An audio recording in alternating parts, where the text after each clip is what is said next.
नमस्कार। 15 तारीख सुबह 6 बजे सूर्य ग्रह वृषभ राशि से निकल करके बुध की राशि मिथुन में प्रवेश करेंगे। अब जैसे ही इनका आगमन मिथुन में होगा और पूरे 1 महीने यहाँ रहेंगे तो कुछ अच्छे भी योग बनेंगे तो कुछ बुरे योग भी बनेंगे। ये भी मैं आपको स्पष्ट कर देना चाहता हूँ। पर बुरे योग क्या बनेंगे इस बारे में चर्चा आपसे किसी और एपिसोड में कर लेंगे।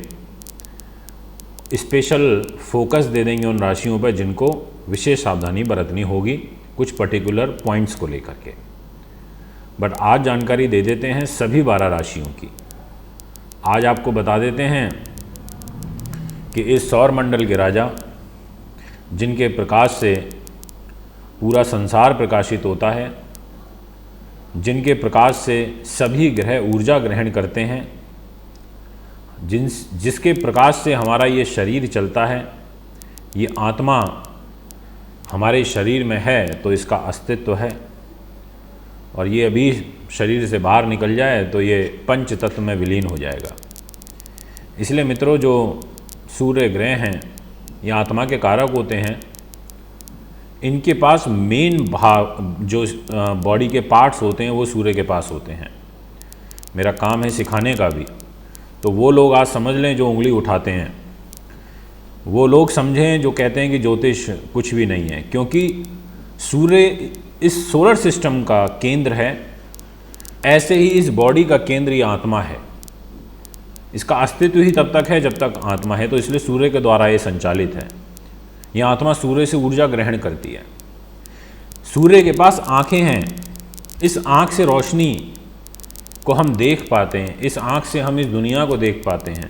अभी आँखों पर पट्टी बांध दे तो अंधकार छा जाएगा। इसका मतलब ये आँखें हमें रोशनी देती हैं, इसलिए कहते हैं कि रोशनी आपकी कमज़ोर हो गई है। ये सूर्य के पास है। जितने भी लोगों के चश्मे चढ़ रखे होंगे उनके सूर्य कमज़ोर हैं, ये फैक्ट है। सूर्य के पास हार्ट है। अगर ये शरीर में हार्ट ना हो तो फिर इसका कोई महत्व नहीं रहेगा, क्योंकि ये मेन पार्ट है शरीर का। सूर्य के पास हड्डियां हैं।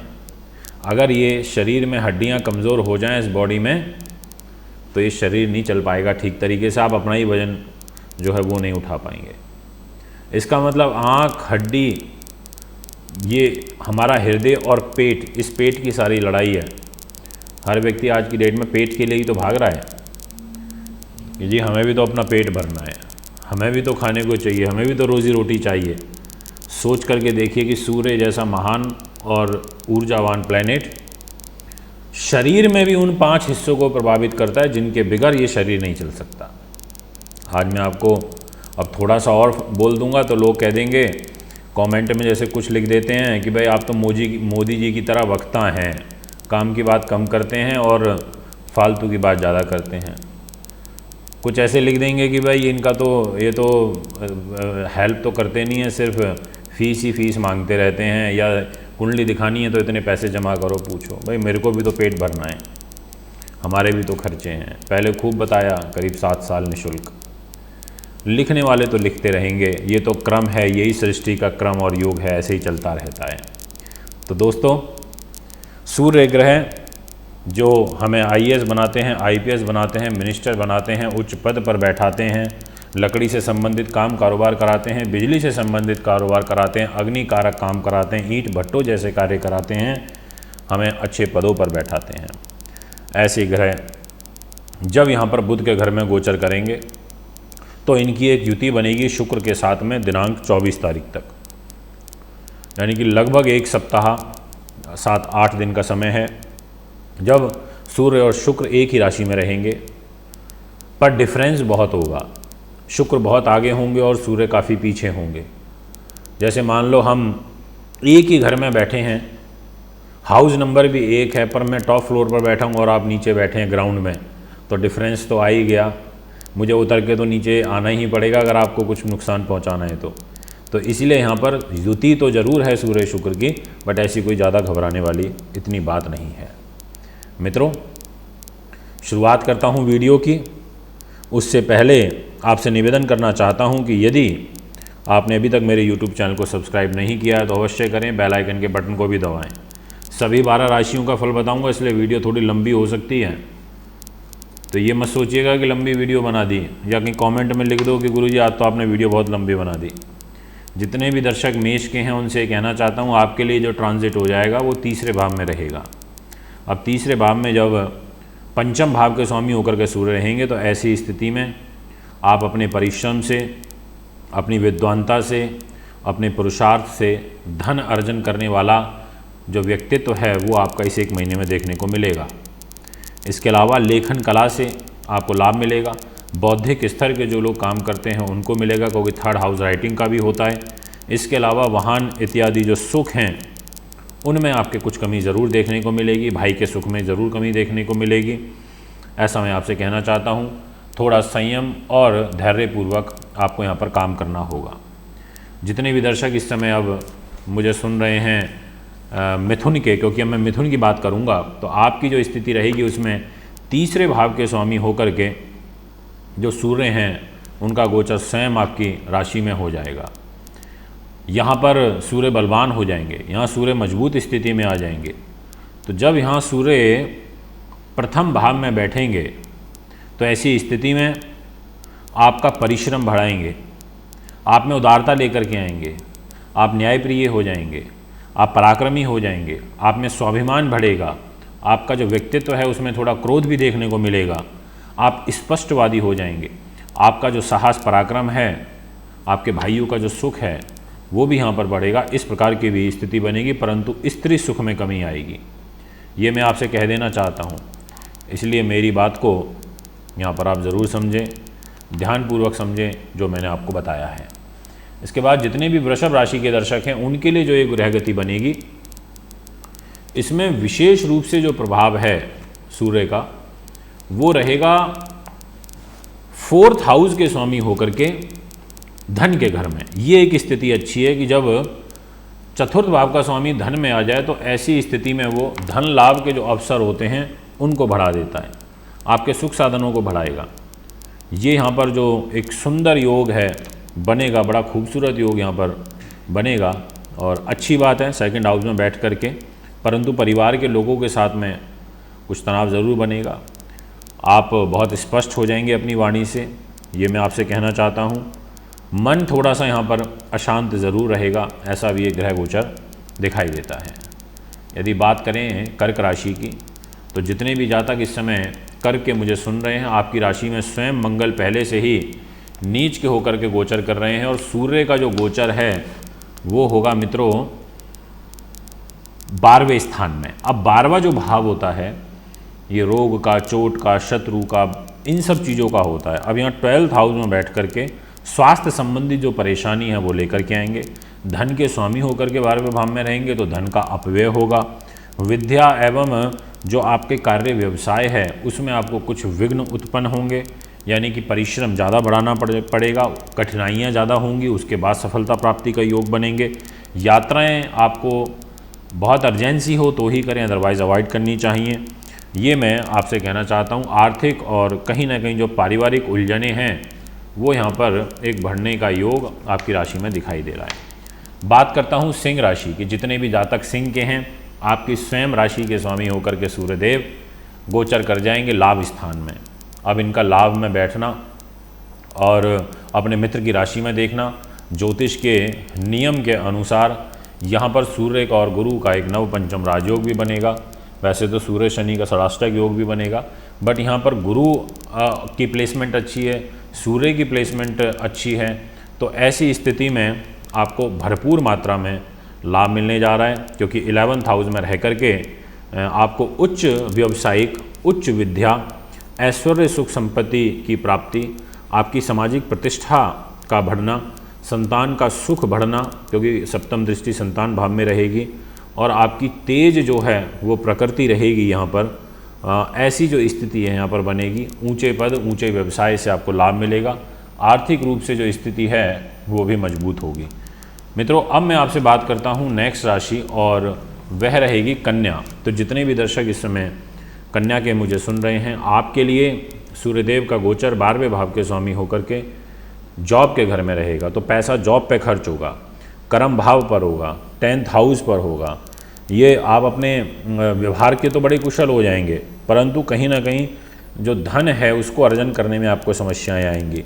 मतलब धन का जो लाभ है वो ज़्यादा नहीं हो पाता, क्योंकि खर्च के स्वामी होकर के 10th भाव में बैठे हैं। आपके लिए सर्विस में, व्यापार में ये तो सब ठीक है ही, मैंने आपको बोला, परंतु बस ये है कि थोड़ा यहाँ ध्यान रखना पड़ेगा, केयरफुली काम करना है और यहाँ पर बहुत ज़्यादा हतोत्साहित नहीं होना है।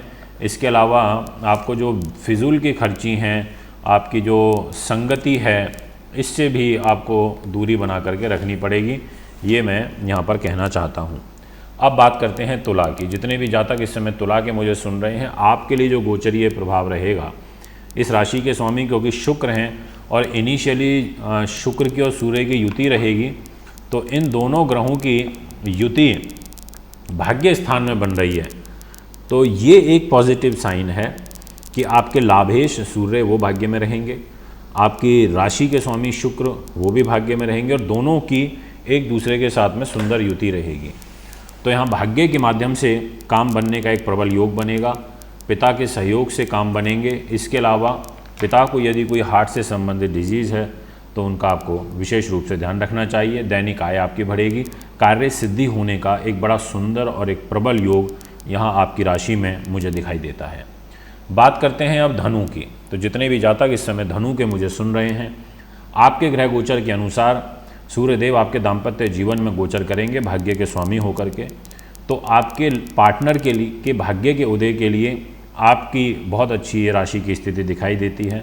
एक दूसरे के सहयोग से परिस्थितियां मजबूत बनेंगी, परंतु कहीं ना कहीं एक पाप कर्तरी दोष का प्रभाव भी रहेगा, क्योंकि आपके छठे भाव में यानी कि वृष राशि में रहेंगे बुध, कर्क राशि में रहेंगे नीच के चंद्रमा, वृष राशि में राहु भी हैं। तो एक तरफ राहु वृष में, दूसरी तरफ कर्क में मंगल और बीच में मिथुन राशि में सूर्य। तो पाप कर्तरी दोष में आपके सूर्य आ जाएंगे। तो ऐसे में आपको यहाँ अलर्ट भी रखना है, ध्यान भी रखना है, अपने व्यापारिक पार्टनर से भी सावधानी बरतनी है, परंतु ओवरऑल जो इम्पैक्ट रहेगा वो आपके भाग्य में पॉजिटिव भी बनेगा। मीन्स 60% तक यहाँ पर सूर्यदेव आपको अच्छा फल देंगे। धन के जो साधन हैं वो यहाँ पर बनेंगे, आय आपकी जो है वो निश्चित तौर पर यहाँ पर बढ़ती हुई नज़र आ रही है। बात करता हूँ वृश्चिक राशि की। इस राशि के स्वामी मंगल हैं और जो कि स्वयं भाग्य स्थान में नीच के होके बैठे हैं, और जो सूर्य हैं वो भी अष्टम भाव में रहेंगे। कैरियर को, जॉब को, पद प्रतिष्ठा को, सम्मान को, कार्य सिद्धि को लेकर के, मंत्रणा शक्ति को, ऐसी तमाम चीज़ों को लेकर के इनका गोचर अष्टम भाव में हो जाएगा शुक्र के साथ में। तो मतलब ये कहीं ना कहीं आपके विचारों को अस्थिर करेंगे। आपकी जो अभिलाषाएं हैं ऊंचा उठने की, कुछ करने की इस महीने में या इस परिवर्तन से, वो कहीं ना कहीं इतनी पूर्ण नहीं हो पाएंगी। वो बात अलग है कि 20 जून से जब गुरु वक्री होंगे तो उसका मैंने एक फल बताया आपको, जिसमें मैंने कहा है कि यहाँ पर गुरु बहुत बेनिफिट देंगे। वो धन के लिए देंगे, आपके संतान के लिए देंगे, सुख साधनों के लिए देंगे, बट आपके स्वयं के लिए, स्वास्थ्य के लिए ये अच्छे नहीं हैं। स्वास्थ्य हानि का एक योग बनाएंगे और कुछ कार्य जो बनेंगे उलझनों के साथ में बनेंगे। तो ये मैं आपसे कहना चाहता हूँ। अब बात करते हैं मित्रों मकर राशि की। जितने भी दर्शक इस समय मकर के मुझे सुन रहे हैं, आपका जो ग्रह गोचर रहेगा उसके अनुसार सूर्य छठे भाव में चले जाएंगे, तो हेल्थ का आपको विशेष रूप से ध्यान रखना है। इस सूर्य परिवर्तन में मैं और कुछ नहीं कहना चाहता मकर के दर्शकों के लिए, क्योंकि अष्टमेश हैं, छठे भाव में रहेंगे। गुरु बहुत बढ़िया हैं, गुरु से हमें कोई तकलीफ नहीं है, गुरु का तो वक्री फल आपके लिए अच्छा ही है, बट सूर्य का डाउन होना छठे भाव में पेट पर, तो ये कहीं ना कहीं इस प्रकार की समस्याओं को उत्पन्न करेगा। पेट से, हार्ट से रिलेटेड बीमारी आना, और पाप कर्तरी दोष भी एक बना हुआ है, तो ये भी एक चिंता का विषय रहेगा। इसलिए थोड़ा आपको यहाँ पर केयरफुली वर्क करना चाहिए। ये विशेष रूप से मेरी आपके लिए सलाह रहेगी। वायु विकार संबंधित परेशानियाँ आ सकती हैं, आप में विलासिता के भाव बढ़ सकते हैं, क्योंकि सूर्य और शुक्र की युति भी है यहाँ पर। तो ये सब चीज़ें हैं जिनका आपको ध्यान रखते हुए कार्य करना है। अब बात करते हैं मीन राशि की। तो जितने भी दर्शक इस समय मुझे मीन के सुन रहे हैं, उनसे यही कहूँगा कि ये छठे भाव के स्वामी हैं और गोचर करेंगे 4th हाउस में। अब यहाँ पर 4th हाउस में इनका रहना ये परिस्थितियों को रोगेश होकर के, यानी कि स्वास्थ्य तो बिगाड़ेगा, इसमें तो किसी प्रकार का कोई दो मत नहीं है, यहाँ पर संघर्ष भी बढ़ेगा, माता को कष्ट भी होगा और कहीं ना कहीं पिता से संबंधित जो स्वास्थ्य है उनका वो भी खराब होगा, उनके साथ मतभेद की स्थिति बन सकती है, शत्रुओं द्वारा हानि हो सकती है, शत्रु भय बनेगा, गुप्त शत्रुओं से हानि हो सकती है, इसलिए थोड़ा ध्यान रखें।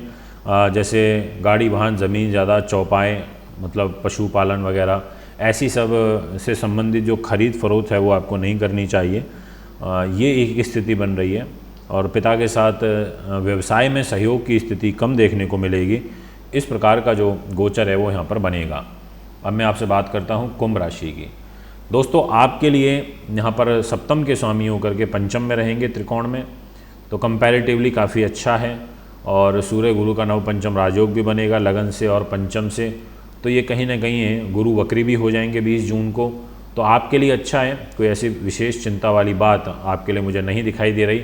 आपके लिए सूर्य के परिवर्तन में आपके विचारों की स्थिरता, उच्च पद प्रतिष्ठा का मिलना, कंपटीशन वगैरह कोई क्रैक कर जाना, ऐसा जो ग्रह गोचर है वो यहाँ दिखाई दे रहा है, जो काफ़ी पॉजिटिव है। अकस्मात धन लाभ के भी एक योग बनेंगे। मित्रों ये है 12 की 12 राशियों पर सूर्य गोचर का प्रभाव मिथुन राशि में। कुंडली बनवाने के लिए, दिखाने के लिए, पूजा पाठ के लिए, रत्नों के लिए आप मुझे संपर्क कर सकते हैं। नमस्कार।